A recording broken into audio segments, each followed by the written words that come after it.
Hello everybody. I'd like to talk to you today about Parshat Shlach. Parshat Shlach is known as the Parsha of the Meraglim. Meraglim is spies. The Jewish people decided that before they were going to enter the land of Israel, they were going to send Meraglim. They were going to send spies out in front of them, that they were going to check out the land. They were going to check where the roads are, check where the fortresses are, see where to attack first, where to attack second, to check what was going on there and see what sort of a place you're about to enter. That's the normal Hishtadlut, that's the normal effort that any army would make before they're about to attack a new place. Nevertheless, Moshe Rabbeinu was worried about sending these Meraglim, and it turns out rightly so.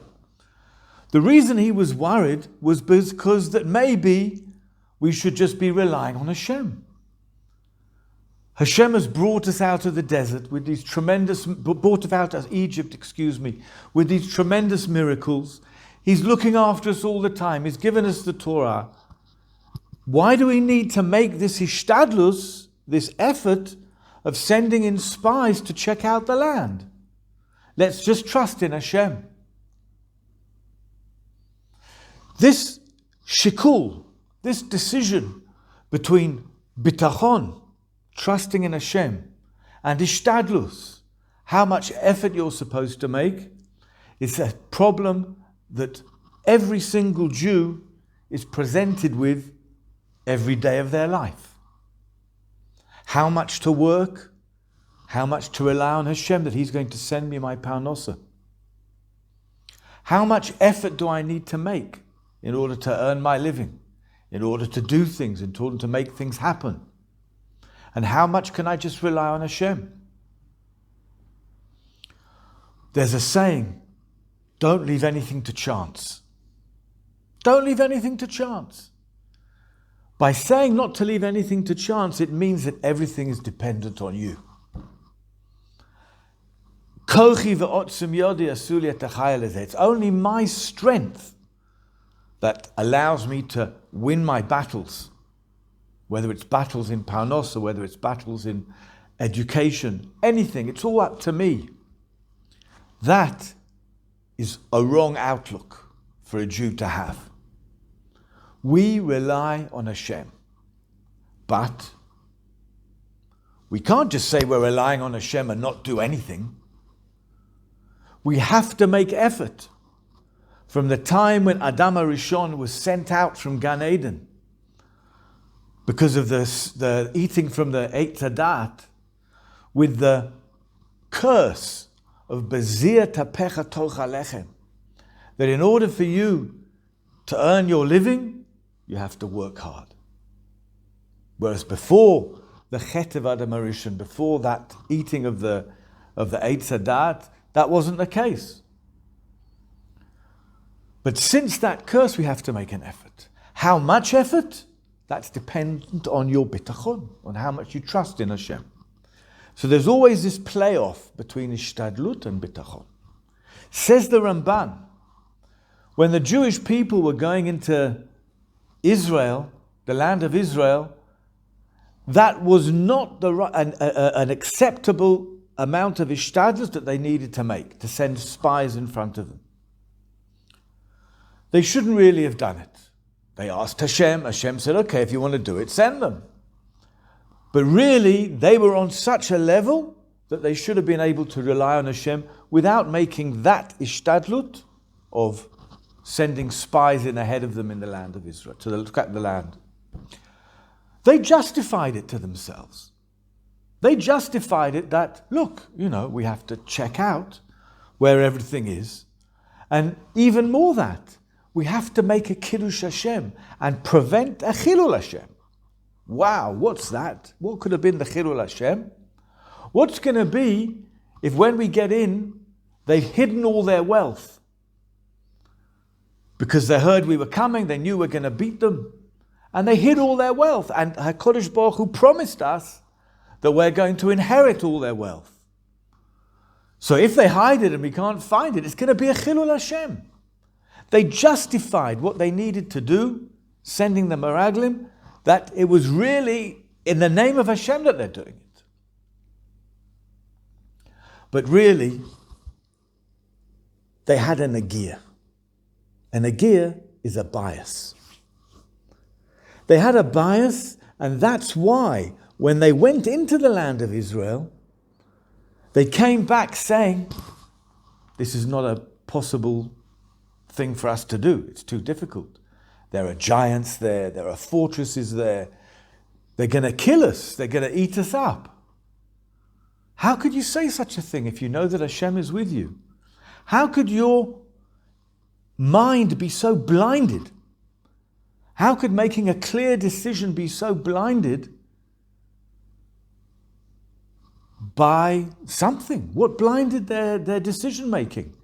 It was the bias that they had. They had a bias. Their bias was, it's all dependent on me. I'm going to do things myself. Because they wanted it to just rely on themselves, that's why they ended up coming back and saying this crazy idea that somehow they're not going to be able to manage to overcome the people that were living in the land of Israel. And that's what caused the tremendous problem, that because of that, HaKadosh Baruch Hu made a decree on all the generation of Jews that came out of Egypt that they're going to die in the desert and not go into the land of Israel. Because they didn't have enough trust in Hashem. And they put things on themselves. They had a nagia, they had a bias in their decision. And that's what made their decision-making process to go off-center and to make a wrong decision. As I said, we always have this weighing up to do between Bitachon and Hishtadlut. How much are we supposed to take an effort and how much are we supposed to rely on Hashem? Someone told me once a story they had with their son. Their son every year likes to go to Uman, to Rabbi Nachman for Rosh Hashanah. And it was getting close to the time and the boy wasn't working and he didn't have any money and it didn't seem like there was any way he's going to be able to afford his ticket. So his father said to him, you should go out to work and start earning money if you want to fly to Uman this Rosh Hashanah. So the boy said, don't worry, Dad. Going to Uman is above nature. I'll just get the money. I don't need to do anything. Hashem will send me the money to go there. Okay, said the father, let's see. It got to a few days before he needed to fly, and he didn't have the money. He comes to his father and he says, look, Dad, can you lend me a couple of $100 so I can go to Uman this year? So the father said, yeah, of course I'll lend you the money. But please remember that Hashem didn't send you the money like you thought it was. You could just sit and do nothing. You needed to make some Hishtadlut. You need to do something in order to get that money. But I'll happily give you the money. But don't forget the lesson that you learned this year, that you can't just sit back and Hashem's going to send you the money. Okay, the father gave him the money.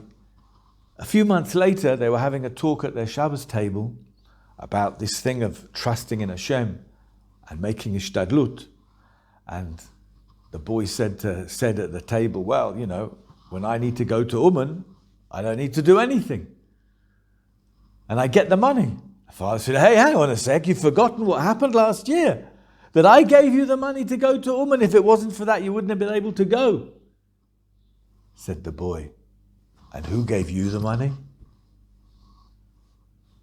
Good answer.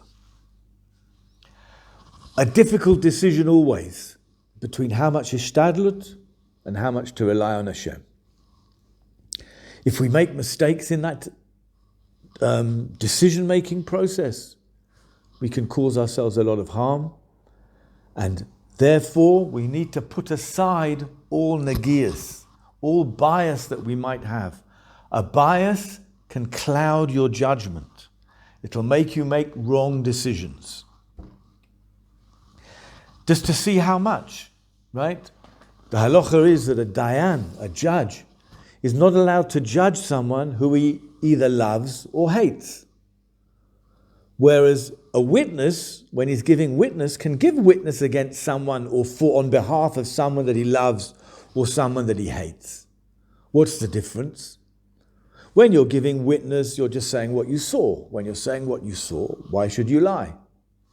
But when you're making a decision, so the fact that you love someone or hate someone, even a little bit, that can affect your decision. Ad kedei kach, so much so, when the Sanhedrin used to have to decide whether it's going to be a Shana Mu'beret, a month with an extra Adar, the Kohen Gadol wasn't allowed to be part of that decision. Why not? If it's decided that it's going to be a Shana Mu'beret, there's going to be an extra month of Adar, then that means that Rosh Hashanah and Yom Kippur are going to come out closer to the winter. And that means that it's going to be colder when the Kohen HaGadol has to do all his going to the mikveh when it gets time for Yom Kippur. That small nagir that is going to be a bit colder for the Kohen Gadol is already enough to mean that he's not allowed to be part of the decision. That's how much a nagir, a bias, can affect someone's decision.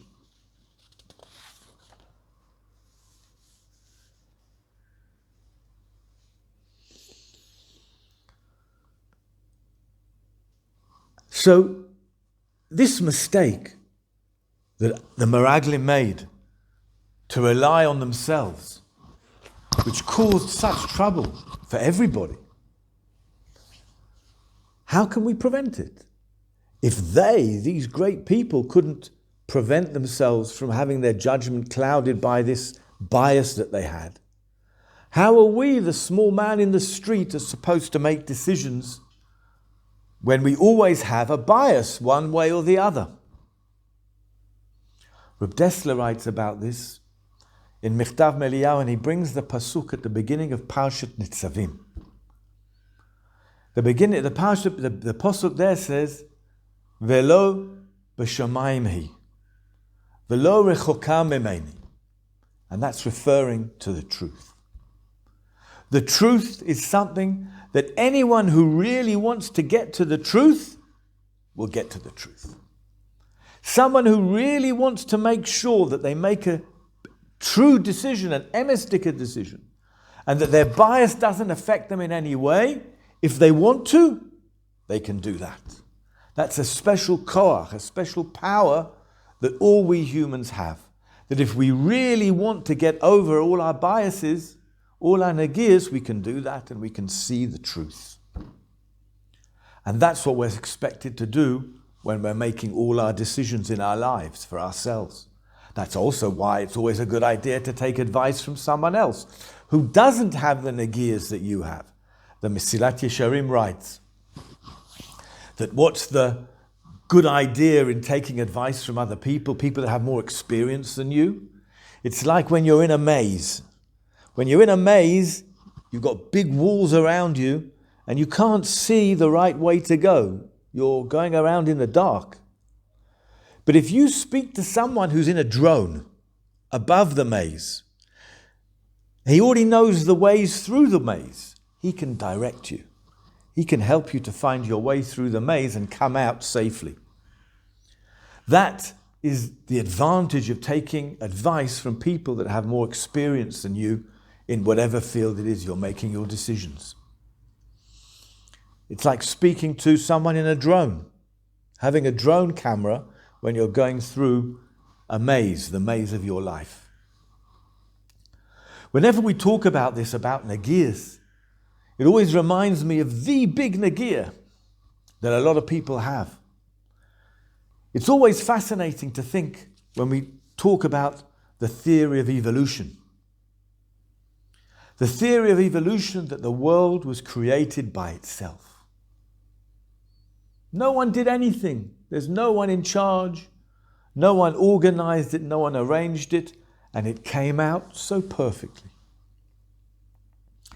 It's not possible for something perfect to come out of total disorder. If you can imagine taking a blank piece of paper and spilling ink over the paper, what are the chances that you would get out a picture of the Mona Lisa? What are the chances?